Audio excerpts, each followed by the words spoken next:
आपके सामने लिख रहा हूं। प्रश्न संख्या 86 है कि चूहों वाली एकमात्र देवी का मंदिर राजस्थान में कहां पर स्थित है। तो यहां लिख रहा हूं चूहों वाली एकमात्र देवी का मंदिर राजस्थान में कहां पर स्थित है। राजस्थान में कहां पर स्थित है। देखिए प्रश्न का लैंग्वेज है, आप प्रश्न का लैंग्वेज पढ़ोगे तो आपको सब कुछ क्लियर हो जाएगा। आप प्रश्न को लैंग्वेज पढ़ो। चूहों वाली एकमात्र देवी का मंदिर राजस्थान में कहां पर स्थित है। बिल्कुल कहां पर स्थित है। मैं आपके सामने ऑप्शन दे रखा हूं। ऑप्शन दे रखा आपके सामने जोधपुर, बी ऑप्शन दे रखा है भाई बीकानेर, सी ऑप्शन की बात करते हैं तो सी ऑप्शन दे रखा है गंगानगर, और डी ऑप्शन की बात करते हैं तो डी ऑप्शन दे रखा इनमें से कोई नहीं। तो बिल्कुल आपको रिप्लाई कमेंट करना होगा। बिल्कुल चूहों वाली एकमात्र देवी का मंदिर, चूहों वाली एकमात्र देवी का मंदिर राजस्थान में कहां पर स्थित है। हमें यहां पर बीकानेर को राइट करना होगा। देशनोकरणी माता का मंदिर बीकानेर के अंदर है, तो हमें यहां पर बी ऑप्शन पे क्लिक करना पड़ेगा। हो गया क्लियर। इसी प्रकार अगर अपन आगे बढ़ते हैं प्रश्न संख्या 87 की तरफ, तो प्रश्न संख्या 87 क्या कह रहा है मैं आपको बता देता हूं जी। हम बात करते हैं प्रश्न संख्या 87।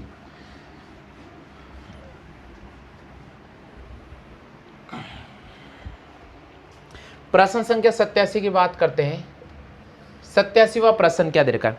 87वां प्रश्न दे रखा दुनिया का सबसे बड़ा संयुक्त शस्त्र प्रशिक्षण सुविधा युक्त केंद्र।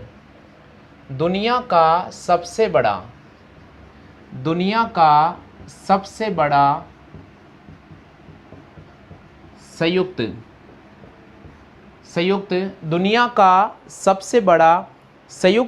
शस्त्र प्रशिक्षण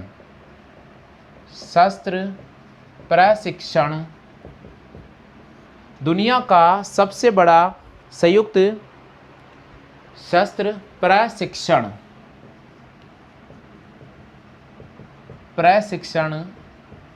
संस्थान कहाँ पर स्थित है। संस्थान कहाँ पर स्थित है। बिल्कुल जल्दी से बता दीजिए भैया। दुनिया का सबसे बड़ा संयुक्त शस्त्र प्रशिक्षण संस्थान कहाँ पर स्थित है। तो दोस्तों हमें राइट करना पड़ेगा कहाँ पर, बीकानेर में। तो प्रश्न संख्या 87 का सही जवाब, प्रश्न संख्या 87 का सही जवाब होगा बीकानेर। बिल्कुल हमें बीकानेर को राइट करना पड़ेगा जी। इसी प्रकार हम बात कर लेते हैं प्रश्न संख्या 88। प्रश्न संख्या 88 की बात कर रहे हैं तो विश्व का एकमात्र खेजड़ली का मेला कहाँ पर भरता है। बिल्कुल विश्व का एकमात्र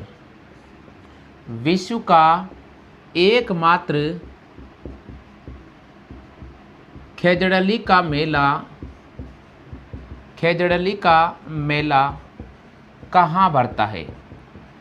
मान लीजिए एग्जाम में ये प्रश्न आ गया तो क्या जवाब करोगे। विश्व का एकमात्र खेजड़ली का मेला कहाँ पर भरता है। हमें राइट करना पड़ेगा जोधपुर को। कहाँ भरता है, जोधपुर को। तो हमें लिखना पड़ेगा भैया जोधपुर को। यानी विश्व का एकमात्र खेजड़ली वृक्ष का मेला कौन से गांव में बढ़ता है, खेजड़ली गांव में बढ़ता है। खेजड़ली वृक्ष का मेला, कई बार इसको ऐसा भी बोल सकते हैं खेजड़ली वृक्ष का मेला। इसका दूसरा नाम आप ये भी याद रखना, खेजड़ली वृक्ष का मेला। और ये कहाँ पर बढ़ता है, ये जोधपुर में बढ़ता है। कहाँ पर बढ़ता है, जोधपुर में बढ़ता है। आ गया सभी को समझ में। इसी प्रकार अपन बात करेंगे अगले प्रश्न की। देखो बहुत महत्वपूर्ण है, अगर आप ऐसे प्रश्नों को पढ़कर जाओगे तो काफी मदद करेगा आपको एग्जाम के अंदर जी। अगला प्रश्न है विश्व का सबसे बड़ा रिहायशी महल चित्तर महल या उम्मेद महल कहां पर स्थित है। बिल्कुल अगला प्रश्न है विश्व का सबसे बड़ा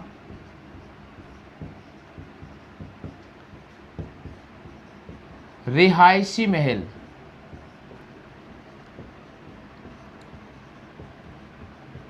चित्तर महल या उम्मेद महल? चित्तर महल या उम्मेद महल कहाँ पर स्थित है? कहाँ पर स्थित है?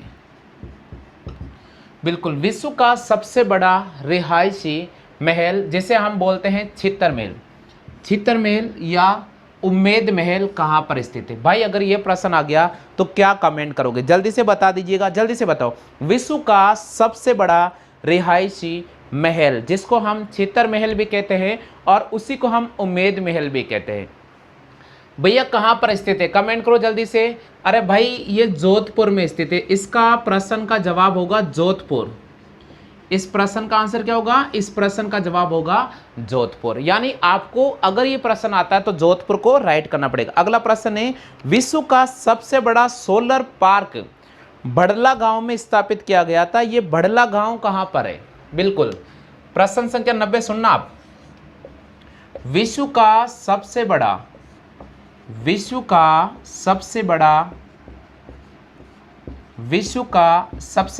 सोलर पार्क, विश्व का सबसे बड़ा सोलर पार्क बड़ला गांव में स्थापित किया गया। बड़ला गांव में स्थापित किया गया। देखिए, विश्व का सबसे बड़ा सोलर पार्क बड़ला गांव में स्थापित किया गया। ये कौन से जिले में है? ये कौन से जिले में है? हाँ भैया, ये कौन से जिले में है? देखो, एक लीनियर प्रश्न होगा, जवाब करना होगा। आता है तो ठीक है, नहीं तो तुक्केबाजी के आज यहाँ पर सब कुछ बराबर हो जाएगा। आएगा तो कमेंट करना है, नहीं तो तुक्के मारने का जवाब उठता ही नहीं। आज तो सारे लीनियर प्रश्न चला रहा हूँ मैं। विश्व का सबसे बड़ा रिहायशी महल चित्तर महल उम्मेद महल कहाँ पर स्थित है? जोधपुर को राइट करना होगा। विश्व का सबसे बड़ा सोलर पार्क बड़ला गांव में स्थापित किया गया है। ये बड़ला गांव कहाँ पर आता है? तो जोधपुर जिले में आता है। कौन से जिले में आता है? जोधपुर जिले में। हमें राइट करना पड़ेगा भैया, जोधपुर जिले में। ये कहां पर स्थित है? जोधपुर जिले में स्थित है। आगे सभी को।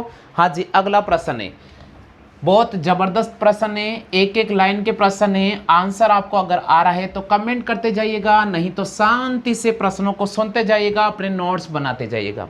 हाँ जी, अगला प्रश्न है, विश्व का सबसे बड़ा भूमिगत पुस्तकालय कहां पर स्थित है? बहुत अच्छी बात है। 91वें प्रश्न, विश्व का सबसे बड़ा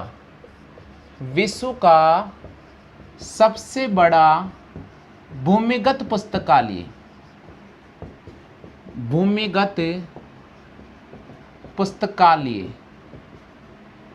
कहां पर है? हाँ भैया, विश्व का सबसे बड़ा भूमिगत पुस्तकालय कहां पर है? बताओ जल्दी से। विश्व का सबसे बड़ा भूमिगत पुस्तकालय कौन से जिले में स्थित है या कहां पर स्थित है? तो आप क्या राइट करोगे? भाई जैसलमेर में स्थित है। कहां पर स्थित है? जैसलमेर में। बिल्कुल, विशेषकर ध्यान रखना, जैसलमेर के अंदर है। पुस्तकालय का नाम है श्री हरवंश निर्मल। देखो, ये पुस्तकालय जो स्थापित किया गया था संत श्री हरवंश सिंह निर्मल के नेतृत्व में पोखरण के अंदर स्थापित किया गया था। श्री हरवंश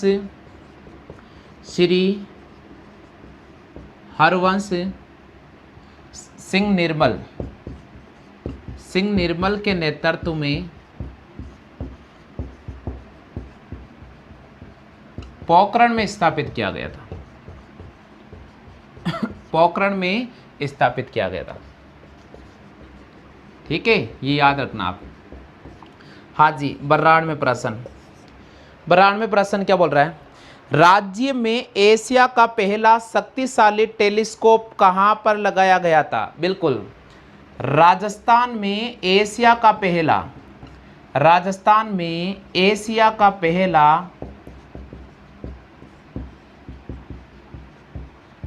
शक्तिशाली टेलीस्कोप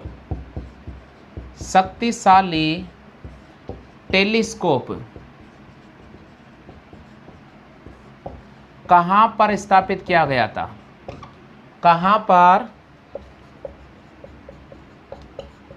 स्थापित किया गया था? हाँ जी, प्रश्न पढ़िए। राजस्थान में एशिया का पहला शक्तिशाली टेलीस्कोप कहाँ पर स्थापित किया गया था? भाई सिरोही के अंदर स्थापित किया था, माउंट आबू में स्थापित किया गया था, 2017 की बात है। तो हम ये राइट करेंगे सिरोही। और सिरोही में कहाँ पर स्थापित किया गया था? माउंट आबू में स्थापित किया गया था। और कब स्थापित किया गया था? तो 2017 को राइट करना होगा। यानी भारत का ही और एशिया का पहला सुपर शक्तिशाली टेलीस्कोप कहाँ पर स्थापित किया? तो हमें सिरोही को राइट करना पड़ेगा, राजस्थान के अंदर।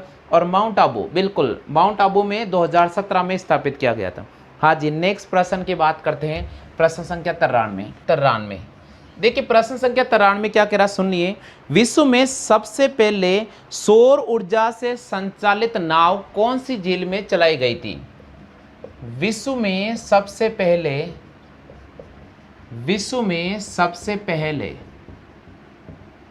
सौर ऊर्जा से संचालित नाव, विश्व में सबसे पहले सौर ऊर्जा से संचालित नाव कौन सी झील में चलाई गई थी? कौन सी झील में चलाई गई थी? हाँ भाई, प्रश्न को पढ़िए, बिल्कुल आंसर तो मिल जाएगा। विश्व के अंदर सौर ऊर्जा से चलने वाली नाव कौन सी झील के अंदर चलाई गई थी? तो दोस्तों आपको मैं बता देता हूं कि हमें राइट करना पड़ेगा पिछोला झील। किसको राइट करना पड़ेगा? पिछोला झील। और ये पिछोला झील कहां पर आती है भाई? ये आती है उदयपुर में। ये आप नोट कर लो।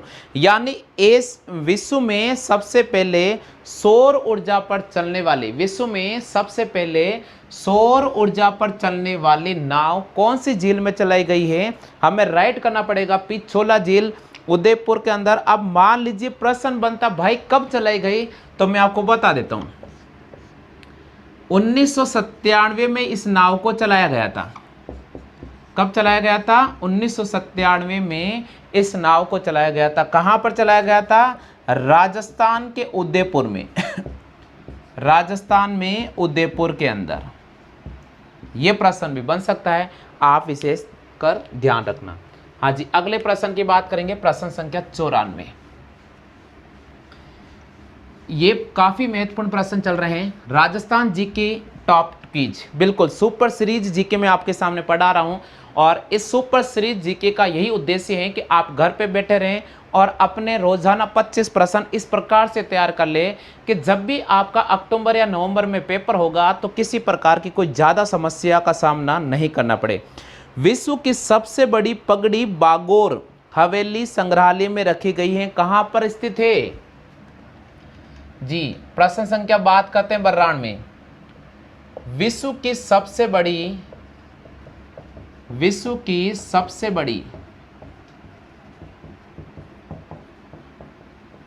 पगड़ी बागोर हवेली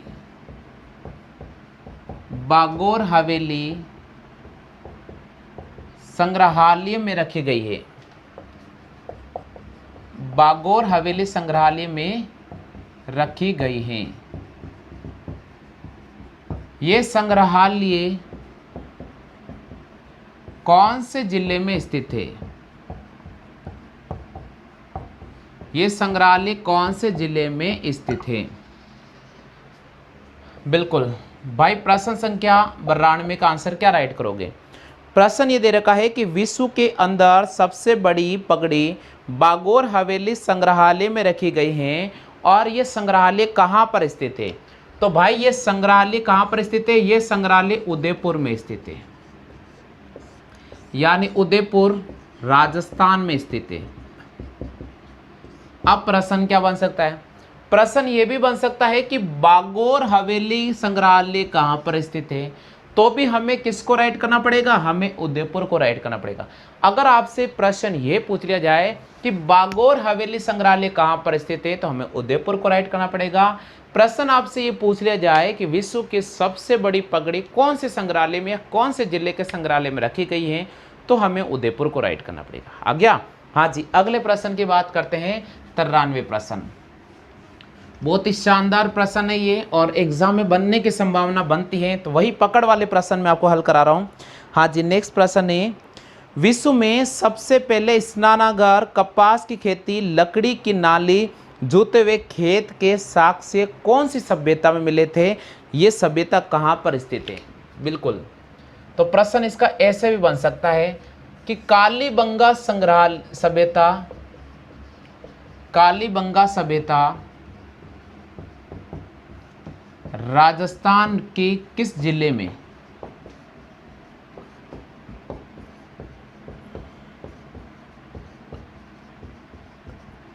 कालीबंगा सभ्यता राजस्थान के किस जिले में स्थित है? हाँ जी, विश्व में सबसे पहले स्नानघर यहाँ मिला था, कपास की खेती, लकड़ी की नाली और जूते हुए खेत के साक्ष्य मिले थे यहाँ पर कालीबंगा में। तो कालीबंगा सभ्यता राजस्थान के कौन से जिले में स्थित है? तो हमें राइट करना पड़ेगा हनुमानगढ़ में। क्या राइट करना पड़ेगा? हमें हनुमानगढ़ को राइट करना पड़ेगा। हाँ जी, 94 प्रश्न है, विश्व में ब्रह्मा जी का एकमात्र मंदिर, विश्व में ब्रह्मा जी का एकमात्र मंदिर कहां पर स्थित है? विश्व में ब्रह्मा जी का एकमात्र मंदिर कहां पर स्थित है? एकमात्र मंदिर कहां पर स्थित है? हाँ, तो भैया आपको राइट करना पड़ेगा अजमेर के अंदर, और अजमेर में कहां पर? पुष्कर में स्थित है। कहां पर स्थित है? पुष्कर के अंदर। मिल गया प्रश्न। हाँ जी, अगला प्रश्न है, दुनिया का पहला साल्ट टूरिज्म सेंटर कहां पर स्थापित किया गया है? बिल्कुल, बहुत ही महत्वपूर्ण प्रश्न है। एक बार आप इनकी कॉपी कर लीजिएगा ताकि मैंने रफ कर दूं। जल्दी से कॉपी कर लो। 95 प्रश्न ये बोल रहा है हमें कि दुनिया का पहला साल्ट टूरिज्म सेंटर, दुनिया का पहला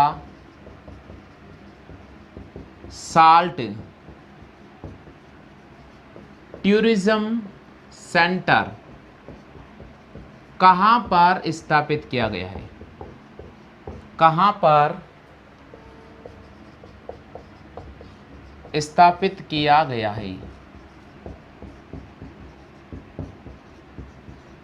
हाँ भैया, जल्दी से बता दो। लीनियर प्रश्न है, प्रश्न को पढ़ना होगा, जवाब देना होगा।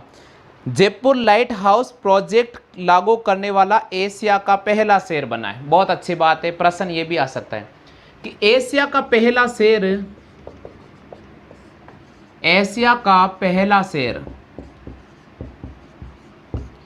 एशिया का पहला शहर जिसने लाइट हाउस प्रोजेक्ट को लागू किया, जिसने लाइट हाउस प्रोजेक्ट को लागू किया,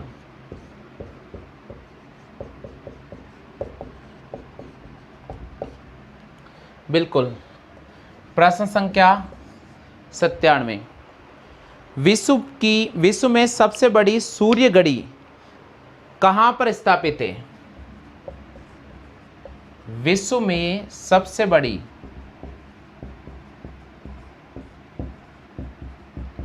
सूर्य घड़ी कहां पर है? देखिए, प्रश्न पढ़े आप, बिल्कुल आंसर मिल जाएगा। दुनिया का पहला साल्ट टूरिज्म सेंटर कहां पर स्थापित किया गया? तो हमें राइट करना पड़ेगा अजमेर के अंदर। दुनिया का पहला साल्ट टूरिज्म सेंटर कहां पर स्थापित किया गया? तो हमें राइट करना पड़ेगा अजमेर के अंदर। अगला प्रश्न दे रखा है, एशिया का पहला शहर लाइट हाउस प्रोजेक्ट जिसने लागू किया, यानी एशिया का ऐसा कौन सा शहर है जिसने लाइट हाउस प्रोजेक्ट को शुरू किया है? हमें राइट करना पड़ेगा जयपुर को। किसको राइट करना पड़ेगा? जयपुर को। जयपुर एशिया का पहला शहर है जिसने लाइट हाउस प्रोजेक्ट को शुरू किया है। और विश्व में सबसे बड़ी सूर्य घड़ी कहां पर स्थित है? भाई बहुत बड़ा प्रश्न है। विश्व के अंदर सबसे बड़ी सूर्य घड़ी सम्राट यंत्र, जंतर मंत्र वेधशाला कहां पर स्थित है? जयपुर के अंदर स्थित है। हमें यहां राइट करना पड़ेगा जयपुर को। आगे सभी को समझ में? जल्दी से कॉपी कर लीजिएगा। हाँ भैया, अगला प्रश्न।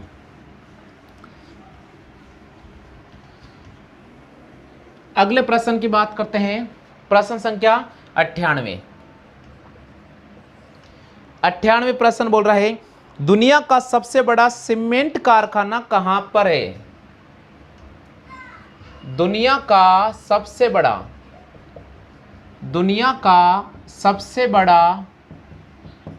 सीमेंट कारखाना, दुनिया का सबसे बड़ा सीमेंट कारखाना कहां पर है? बिल्कुल, दुनिया का सबसे बड़ा सीमेंट कारखाना कहां पर है जो वर्तमान में बंद है? जो वर्तमान में बंद है। बिल्कुल जवाब करना होगा। और हम बात करते हैं 99वें प्रश्न की। दुनिया की सबसे बड़ी चटनी बनाने वाली इकाई कहां पर है? दुनिया की सबसे बड़ी चटनी बनाने की इकाई कहां पर स्थित है? चटनी बनाने की इकाई कहां पर स्थित है? दुनिया की सबसे बड़ी चटनी बनाने की इकाई कहां पर स्थित है? और अब बात कर लेते हैं हम 100 प्रश्न की। 100 प्रश्न बोल रहा है, सबसे बड़े चांदी के 2 पात्र सिटी पैलेस में स्थित है। ये सिटी पैलेस कहां पर स्थित है? बिल्कुल, सबसे बड़े चांदी के 2 पात्र, सबसे बड़े चांदी के 2 पात्र सिटी पैलेस में स्थित है। सिटी पैलेस में स्थित है। अब ये सिटी पैलेस कहां पर स्थित है? भाई देखो, प्रश्न 98, 99 और 100 है। इनका जवाब आपको कमेंट करना होगा। हमारे पास बात कर लेते हैं हम 98 प्रश्न की। तो दुनिया का सबसे बड़ा सीमेंट कारखाना वर्तमान में जो बंद पड़ा है, यह सवाई माधोपुर में स्थित है। तो हमें यहां पर सवाई माधोपुर को राइट करना पड़ेगा जी। इसी प्रकार 99 प्रश्न बोल रहा है, दुनिया की सबसे बड़ी चटनी बनाने की इकाई कहां पर स्थित है? तो हमें अलवर को राइट करना पड़ेगा। कहां पर राइट करना पड़ेगा? अलवर को। सबसे बड़े चांदी के 2 पात्र सिटी पैलेस में स्थित है। अब आपसे पूछ ले कि भाई ये सिटी पैलेस कहां पर स्थित है? हमें जयपुर को राइट करना पड़ेगा। किसको राइट करना पड़ेगा? जयपुर को राइट करना पड़ेगा। एक बार प्रश्नों का गहन अध्ययन करें, बहुत महत्वपूर्ण प्रश्न है। अगर वीडियो पसंद आता है तो बिल्कुल आप चैनल के साथ सब्सक्राइब कर सकते हैं, वीडियो को शेयर कर सकते हैं।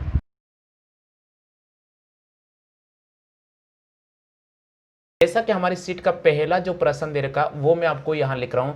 पहला प्रश्न है, पार्लर क्या है? पहला जो हमारा क्वेश्चन है, हाँ जी, पहला जो प्रश्न है वह है पार्लर। पार्लर क्या है जी? ऑप्शन आपके सामने दे रखा है। पहला ऑप्शन दे रखा है बरसात का पानी। बरसात का पानी, बिल्कुल। और जो बी ऑप्शन दे रखा है वे दे रखा है भूमिगत जल। भूमिगत जल। सी जो ऑप्शन दे रखा है वे दे रखा है समुद्र का पानी। समुद्र का पानी। और डी जो ऑप्शन दे रखा है वे दे रखा साथियों इनमें से कोई नहीं। तो प्रश्न का लैंग्वेज आपके सामने है कि पार्लर क्या है। दोस्तों आपको कमेंट करके बताना होगा कि पार्लर क्या है। ऑप्शन दे रखा आपके सामने बरसात का पानी, बी ऑप्शन दे रखा है भूमिगत जल, सी ऑप्शन दे रखा समुद्र का पानी और डी ऑप्शन दे रखा है इनमें से कोई नहीं। बिल्कुल, क्या होता है पार्लर, जल्दी से बता दीजिएगा आप। हाँ जी बिल्कुल, जी नहीं, बिल्कुल जो आप सही जवाब कर रहे हैं ध्यान रखें। पार्लर क्या होता है? पार्लर राजस्थान के अंदर बरसात के पानी को पार्लर कहते हैं। यानी आप नोट करके लिख लीजिएगा, काफ़ी महत्वपूर्ण प्रश्न है ये। राजस्थान में बरसात के पानी को राजस्थान में बरसात के पानी को, राजस्थान में बरसात के पानी को पालर कहते हैं। राजस्थान में बरसात के पानी को क्या कहते हैं? पालर कहा जाता है। आप विशेषकर ध्यान रखें। तो पहले प्रश्न का सही जवाब आ चुका है ए ऑप्शन। अब आपके सामने दूसरा प्रश्न लेकर आ रहा हूं। दूसरा प्रश्न है कि पगबाव, झालरा और बावड़ी का दूसरा रूप है। बिल्कुल यहां पर ऑप्शन दे रखा है पगबाव, झालरा और बावड़ी, और बावड़ी का दूसरा रूप है। ये प्रश्न भी काफ़ी महत्वपूर्ण है। इस प्रकार के प्रश्न आते हैं तो आपको बिल्कुल सही ध्यान रखना पड़ेगा। पगबाव, झालरा और बावड़ी का दूसरा रूप है। ऑप्शन दे रखा है पहला तालाब, तो पहला ऑप्शन अपने पास में है तालाब। दूसरा ऑप्शन की बात करते हैं तो दूसरा ऑप्शन हमारे पास में है कुआं। दूसरा ऑप्शन है कुआं। तीसरा ऑप्शन की बात करते हैं तो बारिश का पानी, बारिश का पानी। और चौथा ऑप्शन की बात करते हैं तो हमें दे रखा है इनमें से कोई नहीं। तो बिल्कुल आप एक सही ऑप्शन का चयन करते हुए बिल्कुल इस प्रश्न का कमेंट करें। बिल्कुल पगबाव, झालरा और बावड़ी का दूसरा रूप क्या है? यहाँ प्रश्न है पगबाव, झालरा और बावड़ी का दूसरा रूप क्या है? बिल्कुल। तो दोस्तों मैं आपको बता देता हूँ, यहाँ पर हमें बी ऑप्शन को राइट करना पड़ेगा कुआं को। किसको राइट करना पड़ेगा? कुआं को। हमने कुआं को क्यों राइट किया है इसका बता रहा हूँ। देखिए साथियों, आपको पता होगा कि जितने भी सीढ़ीदार जो कुएं होते हैं उनमें उतरने के लिए, उनमें पानी की सतह तक या उनके पैंदे तक अगर अपन को जाना है तो हम सीढ़ीदार कुएं पर जब नीचे उतरते हैं तो हम पग की सहायता से बिल्कुल एक स्टेप बाय स्टेप हम पैर और हाथों का इस्तेमाल करते हुए धीरे धीरे नीचे जाते हैं। तो उस स्थिति को कहलाते हैं पगबाव। यानी पगबाव, झालरा और बावड़ी का जो दूसरा रूप है वे कहलाता है कुआं। कौन सा है? कुआं। तो यहाँ पर तालाब को राइट नहीं करना होगा, बारिश के पानी को राइट नहीं करना होगा, इनमें से कोई नहीं को राइट नहीं करना होगा, कुआं। क्योंकि पगबाव, झालरा और बावड़ी, देखो पगबाव यानी कि कोई पानी है, पानी की सतह तक आपको पहुंचना है। झालरा जहां पर पानी आता पानी पीने के लिए, और बावड़ी बिल्कुल वहां पर भी झरनों के रूप में पानी आता जिससे हम पानी पीते हैं। इसी प्रकार कुआं इसी का एक दूसरा रूप है। आगे समझ में? तो पहला और दूसरा प्रश्न मैंने आपको हल करा दिया है जी। काफी महत्वपूर्ण प्रश्न है। अगर आप बीएसटीसी और पीटीटी की तैयारी कर रहे हो तो इन क्विज में बिल्कुल पार्टिसिपेट ले सकते हैं, बहुत ही महत्वपूर्ण है। हाँ जी, अगला प्रश्न मैं आपके सामने लेकर आ रहा हूं। तीसरा प्रश्न जी, तीसरा प्रश्न दे रखा है चौतीना या चोलावा कहलाता है जी। चौतीना या चोलावा कहलाता है। चौतीना या चोलावा कहलाता है। बिल्कुल आप बता दीजिए क्या कहलाता है। ऑप्शन मैं आपके सामने दे रहा हूं, सीट में लिखा गया ऑप्शन तालाब, बावड़ी, कुआं, वापी। ऑप्शन दे रखा है तालाब, बी ऑप्शन दे रखा है बावड़ी, सी ऑप्शन दे रखा है कुआं, और डी ऑप्शन दे रखा है भाई इनमें से कोई नहीं। तो प्रश्न संख्या 3 का आप जवाब दे दीजिएगा। इस प्रश्न की अपन बात करते हैं। चौथा प्रश्न मैं आपके सामने लेकर आ रहा हूं, प्रश्न संख्या 4। प्रश्न संख्या 4 है लूनी नदी कहां से निकलती है? लूनी नदी कहां से निकलती है? लूनी नदी कहां से निकलती है? बिल्कुल आपको सही कमेंट करना होगा भाई। लूनी नदी कहां से निकलती है? ऑप्शन दे रखा है, पहला जो ऑप्शन है वह है अरावली पहाड़ी से, अरावली पहाड़ी से। बी ऑप्शन दे रखा है विंध्याचल पहाड़ी से जी। सी ऑप्शन दे रखा है नाग पहाड़ से जी। डी ऑप्शन दे रखा है मदार पहाड़ से। बिल्कुल आपको एक सही ऑप्शन का चयन करना पड़ेगा। प्रश्न संख्या 3 और प्रश्न संख्या 4 है। प्रश्न संख्या 3 की अगर अपन बात करते हैं, चौतीना या चोलावा क्या कहलाता है? बताइए, चौतीना या चोलावा क्या कहलाता है? और उसके बाद लूनी नदी कहां से निकलती है? साथियों मैं आपको बता देता हूं, चौतीना और चोलावा ये कुएं को कहा जाता है। किसको कहा जाता है? कुएं को।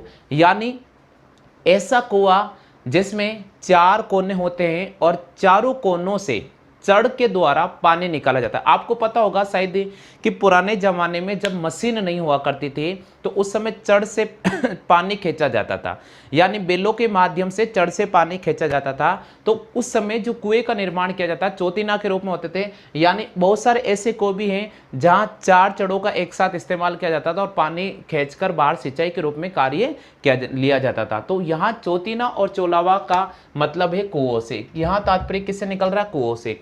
अगला प्रश्न दे रखा है कि लूनी नदी कहां से निकलती है। भाई आप सबको पता होगा, ऑप्शन हालांकि आपके सामने दे रखा अरावली पहाड़ी से, दूसरा ऑप्शन दे रखा विंध्याचल पहाड़ी से, तीसरा ऑप्शन दे रखा नाग पहाड़ से और चौथा दे रखा मदार पहाड़ से। आपको पता होगा कि अरावली पर्वत लूनी नदी का जो उद्गम स्थल है वो अजमेर के नाहक पहाड़, पुष्कर, बिल्कुल अजमेर के नाहक पहाड़ से इसका उद्गम स्थल माना जाता है। तो यहां पर हमें सी ऑप्शन को राइट करना पड़ेगा, बिल्कुल। हाँ जी, 5वां प्रश्न 10 अति महत्वपूर्ण प्रश्न है और ये प्रश्न अगर आपने कर लिए ना तो मान के चलिए कि काफी हेल्पफुल रहेंगे आपके क्लास के अंदर। चंबल नदी का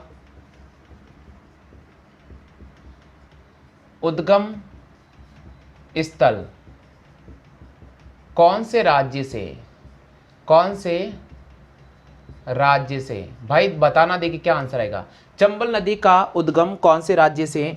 ऑप्शन जो आपको मैं लिख रहा हूं, ऑप्शन दे रखा है राजस्थान, महाराष्ट्र, गुजरात, मध्य प्रदेश। ऑप्शन दे रखा है राजस्थान। बी ऑप्शन की अगर अपन बात करते हैं तो बी ऑप्शन दे रखा है महाराष्ट्र।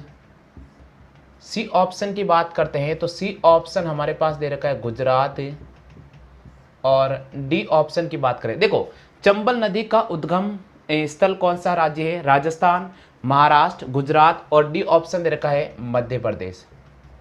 तो बिल्कुल आप कमेंट कर सकते हैं 5वें प्रश्न के लिए।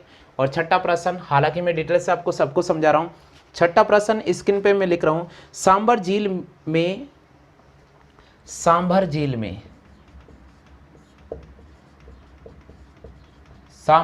में जयपुर जिले से जाने वाली मुख्य नदी कौन सी है? सांभर झील में जयपुर जिले से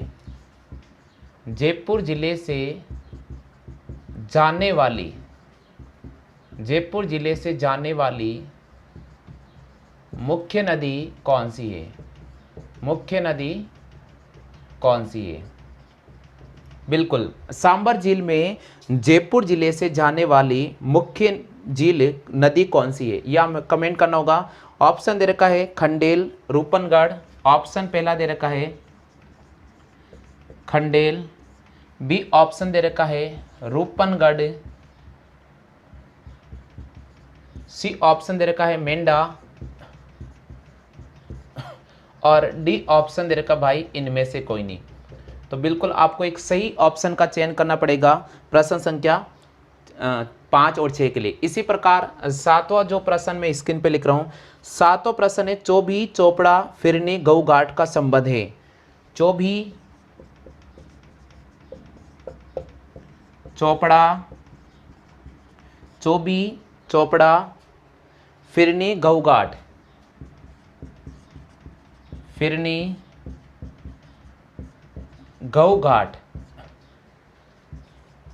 का संबंध है। बिल्कुल बता दीजिए किससे होगा। ऑप्शन हालांकि आपके सामने लिख रहा हूं, ऑप्शन है जोहड़ा, बी ऑप्शन है कुंड। पहला जो ऑप्शन है वह है अपने पास में जोहड़ा। बी ऑप्शन दे रखा है वे हमारे पास में कुंड। सी ऑप्शन दे रखा है वे हमारे पास में नाडी और डी ऑप्शन है भाई इनमें से कोई नहीं। देखिए जब पेपर देने जाओगे ना कुछ इस प्रकार के प्रश्न आएंगे, अटपटे से लगेंगे, आप सोचोगे कहाँ से आए। यही तो होता है कि राजस्थान जीके अगर आप पढ़ रहे हो ना भाई बहुत आपको गहराई से पढ़ना पड़ेगा। और मैं तो बोल रहा हूँ बीएसटीसी और पीटीटी का एग्जाम होने वाला है, गहराई से पढ़ाएंगे, साल भर समय लग जाएगा। इसलिए आपको प्रश्नों के माध्यम से मैं आपको हल करवा रहा हूँ जी बिल्कुल। और मेरे जितने भी मैं यूट्यूब पर वीडियो मैंने अपडेट कर दिया, आप सारे वीडियो जरूर देखें। दुर्गों के सारे वीडियो मैंने अपडेट कर दिए हैं, कुछ दुर्ग बाकी हैं जो अभी अपडेट होने वाले हैं। हाँ जी चलिए हम बात करते हैं चंबल नदी का उद्गम स्थल कौन से राज्य को माना गया है, जल्दी से बताइएगा।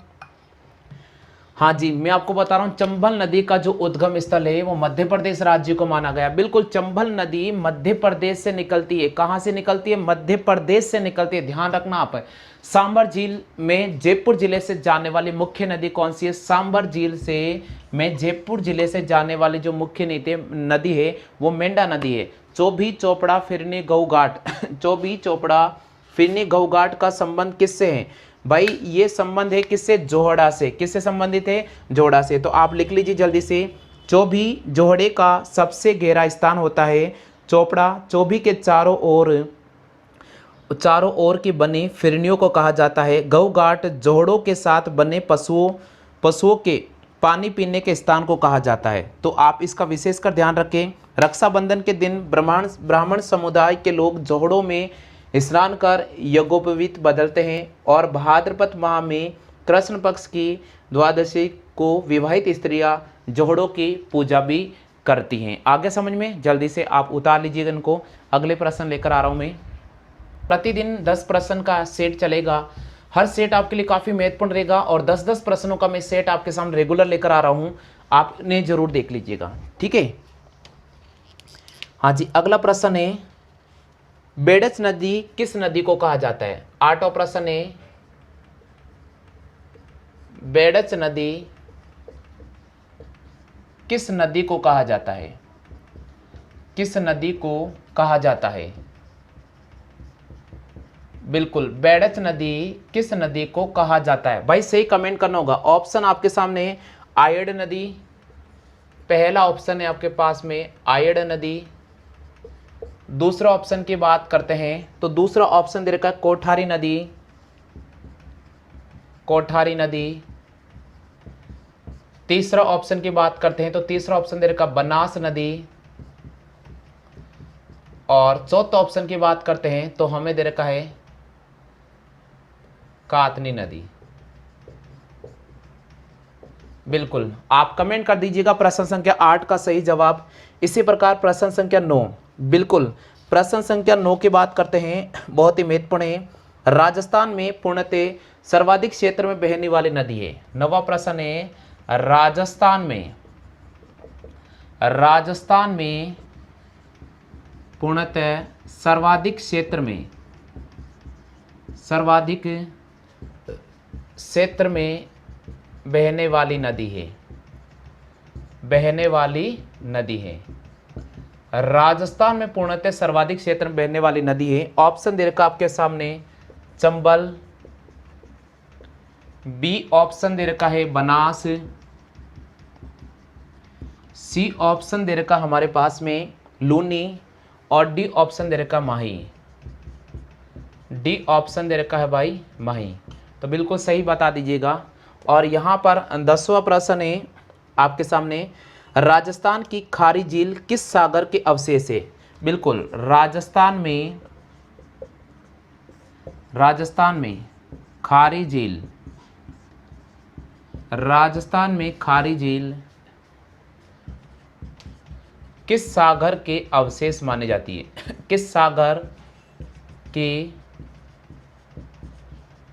अवशेष मानी जाती है? किस सागर के अवशेष मानी जाती है? बिल्कुल सही कमेंट करना होगा। ऑप्शन दे रखा लाल सागर, हिंद महासागर। पहला जो ऑप्शन दे रखा वे दे रखा अपने पास में लाल सागर। दूसरा ऑप्शन दे रखा वे दे रखा है हिंद महासागर। तीसरा ऑप्शन दे रखा वे दे रखा है 33 सागर, 33 सागर। और चौथा ऑप्शन दे रखा है इनमें से कोई नहीं।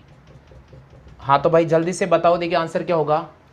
बिल्कुल, बीएसटीसी पीटीटी की तैयारी करने वाले, राजस्थान पुलिस पटवारी की तैयारी करने वाले छात्र लाइव क्लास के माध्यम से आप जुड़ सकते हैं और बहुत ही महत्वपूर्ण ये लाइव क्लास है। बिल्कुल आप कमेंट करके देखिए प्रश्नों के आंसर और जितने आपको आते हैं जल्दी से करने की कोशिश करें।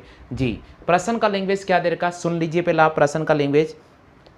8वां प्रश्न दे रखा है, बेडच नदी किस नदी को कहा जाता है? जी, 8वां प्रश्न दे रखा है, बेडच नदी किस नदी को कहा जाता है? तो दोस्तों आपको पता होगा यहाँ पर हमें आयड़ नदी को राइट करना पड़ेगा। बिल्कुल, आयड़ नदी को बेडच नदी कहा जाता है। जी दोस्तों, आयड़ नदी को उदय सागर झील से निकलने के बाद बेड़च नदी कहा जाता है।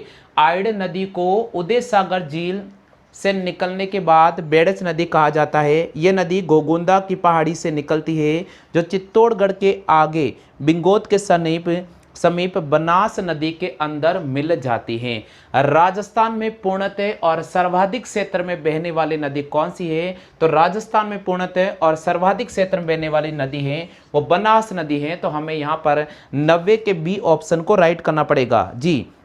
राजस्थान में पूर्णतः और सर्वाधिक क्षेत्र में बहने वाली नदी है बनास नदी है। राजस्थान में खारी झील या राजस्थान में जितने भी झील है उनका पानी अगर खारा है तो इसका कारण क्या माना गया है? इसका कारण माना गया है कि यहाँ पर 33 सागर के अवशेष होने के कारण 33 सागर के अवशेष होने के कारण भूमिगत जो जल होता है वे खारा पाया जाता है। आगे समझ में? तो जल्दी से कॉपी कर लीजिएगा। आज के 10 प्रश्न काफी महत्वपूर्ण थे जो मैंने हल करा दिए हैं। दोस्तों अगर आपको मेरा वीडियो पसंद आता है तो वीडियो को लाइक करें, चैनल को सब्सक्राइब करें और अगर आप पहले बार हमारे YouTube चैनल को देख रहे हैं तो जरूर हमारे वीडियो को शेयर कर दीजिएगा। दोस्तों वीडियो कैसा लगा है बिल्कुल कमेंट कर सकते हैं। 10 प्रश्नों का सेट मैं आपके सामने लेकर आ रहा हूं, बहुत ही महत्वपूर्ण सेट है। आप वीडियो को देखते रहिए और बिल्कुल कमेंट करते रहिएगा। तब तक के लिए दीजिए हमें इजाजत। अगला वीडियो मैं आपके सामने लेकर आ रहा हूं तुरंत।